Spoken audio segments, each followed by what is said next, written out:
हक्कसोड पत्र हा एक अत्यंत महत्वाचा दस्तावेज आहे आणि हक्कसोड पत्रासंदर्भात विविध कंगोऱ्यांची किंवा विविध मुद्द्यांची माहिती देणारे व्हिडिओ आपण या अगोदर सुद्धा केलेले आहेत.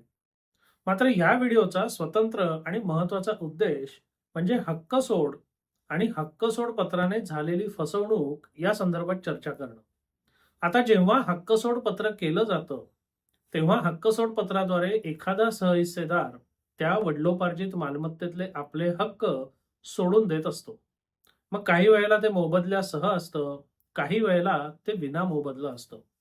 आणि बरेचदा हक्कसोड पत्रासंदर्भात जे वाद निर्माण होतात आणि जे वाद न्यायालयापर्यंत पोचतात, त्या सगळ्या वादांपैकी बहुतांश वादांचा पाया हाच असतो, की या हक्कसोड पत्राने माझी फसवणूक झालेली आहे.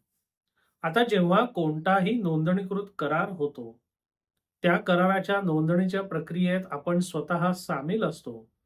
त्या नोंदणीच्या प्रक्रियेची पूर्तता आपण करून देतो आणि त्याच्यानंतर जेव्हा आपण म्हणतो, की त्या नोंदणीकृत कराराने माझी फसवणूक झालेली आहे, तर प्रायमा फेसी म्हणजे सकृतदर्शनी हे अविश्वसनीय वाटतं, याच्यात काही वाद नाही. कारण जर एखाद्या व्यक्तीची फसवणूक होत असेल, तर मुळात तो नोंदणीची सगळी प्रक्रिया पार पाडेलच कशाला?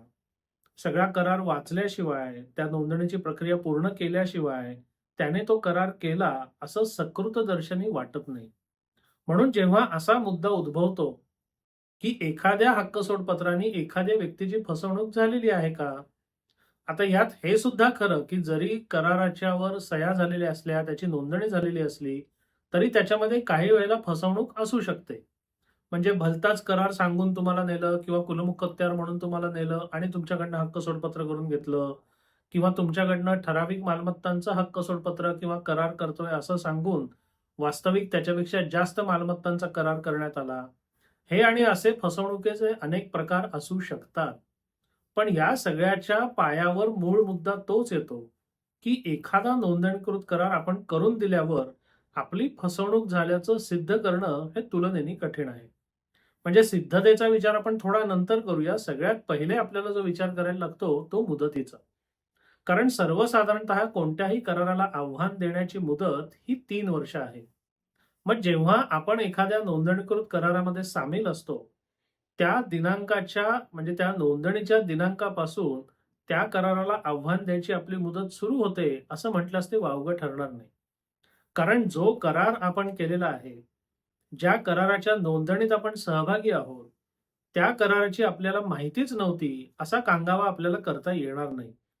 म्हणजे कोणत्याही परिस्थितीत हक्कसोड पत्राने तुमची जर फसवणूक झालेली असेल, तर हक्कसोड पत्राच्या दिनांकापासनं मुदतीमध्ये म्हणजे 3 वर्षाच्या आत आपला दावा आहे का? 3 वर्षाच्या आत आपल्याला ही पश्चातबुद्धी झालेली आहे का? हे सगळ्यात पहिले बघितलं पाहिजे. कारण जर 3 वर्ष उलटून गेलेली असतील, तर आपल्या त्या दाव्याला मुदतीची बाधा येण्याची दाट शक्यता असते. आणि जर आपला तो दावा मुदतीतच बसत नसेल, तर तुमच्या त्या दाव्यात गुणवत्ता किती आहे आणि किती नाही याला फारसं महत्त्व उरत नाही. कारण गुणवत्तेवर तो दावा पोहोचला तर पाहिजे. तांत्रिक बाबींवरूनच तो जो दावा फेटाळला गेला, तर गुणवत्ता तपासणार कोण आणि कशी? त्यामुळे सगळ्यात पहिला मुद्दा जो आहे, तो म्हणजे हक्कसोड पत्राने फसवणूक झाल्याचा आक्षेप असेल, तर त्या फसवणुकीपासनं आज आपण मुदतीत आहोत का? हे सगळ्यात पहिले तपासलं पाहिजे. ह्या प्रश्नाचं उत्तर जर नकारार्थी असेल, तर शक्यतोवर पुढे न जाणं उत्तम. पण जर उत्तर होकारार्थी असेल, तुमच्याकडे बऱ्यापैकी मुदत अजून शिल्लक असेल, तर मग आपण पुढच्या गोष्टींचा विचार करू शकतो. पुढच्या काही महत्त्वाच्या गोष्टी म्हणजे जेव्हा आपण एखादी गोष्ट न्यायालयात वाद म्हणून घेऊन जातो, तेव्हा ती गोष्ट साक्षी पुराव्यांच्या आधारे सिद्ध करणं गरजेचं असतं. नुसतेच मोघम आरोप केले म्हणजे आपली बाजू सिद्ध झाली असं होत नाही. बरं याच्यात एक लक्षात ठेवलं पाहिजे, की सत्य आणि असत्य हा भाग सुद्धा थोडा बाजूला ठेवा. एखाद वेळेस खरंच फसवणूक झाली असेल, पण जर ते सिद्ध नाही करता आलं, तर दाव्याचा निकाल आपल्या विरोधात जाण्याची दाट शक्यता असते. त्यामुळे जेव्हा आपण न्यायालयीन लढाईला उतरायचं ठरवतो, तेव्हा सत्य-असत्य याच्यापेक्षा सिद्धता आणि असिद्धता याचा आपण विचार जास्त केला पाहिजे. काय सत्य आहे, काय असत्य आहे हे ठीक आहे. पण जे काही सत्य आहे ते आपण साक्षी पुराव्याच्या आधारे सिद्ध करू शकतो का? हा जास्त महत्वाचा प्रश्न आहे. कारण जरी सत्य असेल, पण ते जर साक्षी पुराव्यांच्या आधारे आपल्याला सिद्धच करता येणार नसेल, तर मग हा सगळा खटाटोप करायचा कशाकरता? हा एक महत्वाचा प्रश्न आहे. पुढचा महत्वाचा प्रश्न म्हणजे जेव्हा कोणत्याही नोंदणीकृत कराराला आव्हान द्यायचं असतं, तेव्हा त्या करारामध्ये नेमकी काय त्रुटी आहे, काय दोष आहेत, हे ठोसपणे माहिती असणं आवश्यक आहे. कारण बरेचदा असं होतं, जेव्हा आमच्याकडे काही लोक येतात, की हक्कसोड पत्राने माझी फसवणूक झाली. आणि मी जेव्हा त्यांना विचारतो, की फसवणूक झाली म्हणजे नेमकं काय झालं? तर ते त्यांनाच धड सांगता येत नाही. म्हणजे पक्षकारालाच जर धड हे माहीत नसेल, की आपली फसवणूक झाली म्हणजे नेमकं काय? तर ते न्यायालयापर्यंत तो दावा लिहायचा कसा, तो पोहोचवायचा कसा आणि तो जिंकायचा कसा? हे सगळं फार कठीण बनून जातं. त्यामुळे जेव्हा आपण असा मोघम आरोप करतो, की अमुक एका हक्कसोड पत्राने माझी फसवणूक झाली, म्हणजे नेमकं काय झालं? काय अपेक्षित होतं आणि त्याच्यापेक्षा विपरीत काय घडलं?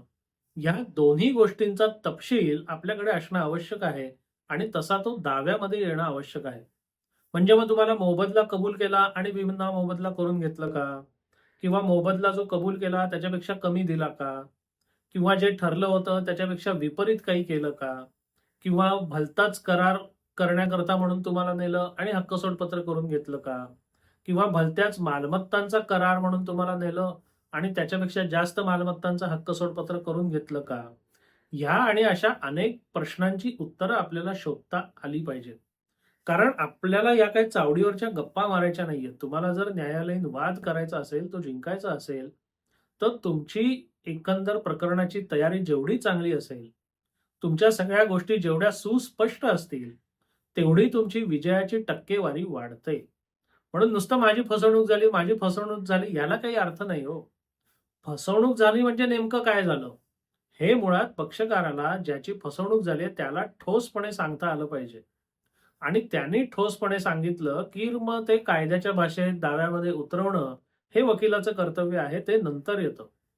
पण सगळ्यात पहिले फसवणूक झाली म्हणजे नेमकं काय झालं? या प्रश्नाचं उत्तर आपण शोधलं पाहिजे.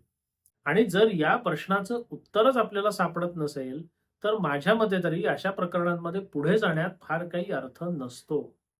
कारण गेल्या 12-15 वर्षाच्या अनुभवांमध्ये जेव्हा आम्ही अशा प्रकरणं हाताळलेली आहेत किंवा इतरांची सुद्धा बघितलेली आहेत, तेव्हा या सगळ्या गोष्टी लक्षात येतात, की काही वेळेला आता हक्कसोड पत्राने फसवणूक झाली हे फार उशिरा लक्षात येतं, जाग फार उशिरा येते. नंतर जेव्हा हक्कसोड पत्राबद्दल आव्हान दिलं जातं, तेव्हा मगाशी म्हटल्याप्रमाणे बाबा त्याच्यात नक्की कायदेशीर दोष काय आहे? कायदेशीर त्रुटी काय आहे? फसवणूक झाली म्हणजे नेमकं काय झालं? हे तर त्या पक्षकारालाही माहिती नसतं आणि त्याच्यामुळे त्या दाव्यातही काही आलेलं नसतं. म्हणजे अतिशय मोघम स्वरूपाचे हे दावे असतात आणि त्याची परिणिती त्या दाव्यामध्ये अपयश येण्यामध्ये होते. म्हणून फक्त काही लोक करतात म्हणून, काही लोक करायला भर पाडतात म्हणून किंवा या आपण तुमचं काम करून टाकू, करता येईल, असं कोणीतरी सल्ला आणि मार्गदर्शन देतं, म्हणून एखादी गोष्ट करण्यात काही अर्थ नसतो. एखादी गोष्ट करून त्याच्यात यश येण्याची बऱ्यापैकी शक्यता असेल, तरच ती गोष्ट केली पाहिजे. आणि हे या प्रकरणांना सुद्धा लागू आहे. म्हणून तुमच्यापैकी ज्या लोकांचं असं म्हणणं असेल, की हक्कसोड पत्राने माझी फसवणूक झालेली आहे, तर त्यांनी आपलं प्रकरण या 2 कसोट्यांवर आधी तपासलं पाहिजे. एक म्हणजे आपलं प्रकरण मुदतीत आहे का? आणि दुसरं फसवणूक म्हणजे नेमकं काय झालं ते आपल्याला विशद करता येतंय का? सांगता येतंय का? आणि मग पुढचा टप्पा ते सिद्ध करता येणार आहे का? या प्रश्नांची उत्तरं जर होकारार्थी असतील ना, तरच पुढे जा. कारण आधीच हक्कसोड पत्राने तुम्ही हक्क देऊन बसलायत. त्यात अजून त्याच्या विरुद्ध अपयश येण्याची जास्त शक्यता असलेली लढाई लढायची, त्याच्यात अजून वेळ, पैसा आणि मेहनत घालवायची, हा किमान माझ्या मते तरी काही शहाणपणा ठरणार नाही. त्यामुळे अंतिम निर्णय घेण्यापूर्वी या सगळ्या गोष्टींचा विचार करा. गरज पडली तर तुमचे वकील किंवा कायदेशीर सल्लागार यांचं मार्गदर्शन घ्या आणि सगळ्या गोष्टींची स्पष्ट उत्तरं मिळेपर्यंत अंतिम निर्णय घेण्याची कृपया घाई करू नका. आपल्याला हा व्हिडिओ कसा वाटला? आपल्याला हा विषय कसा वाटला? अवश्य कळवा. धन्यवाद.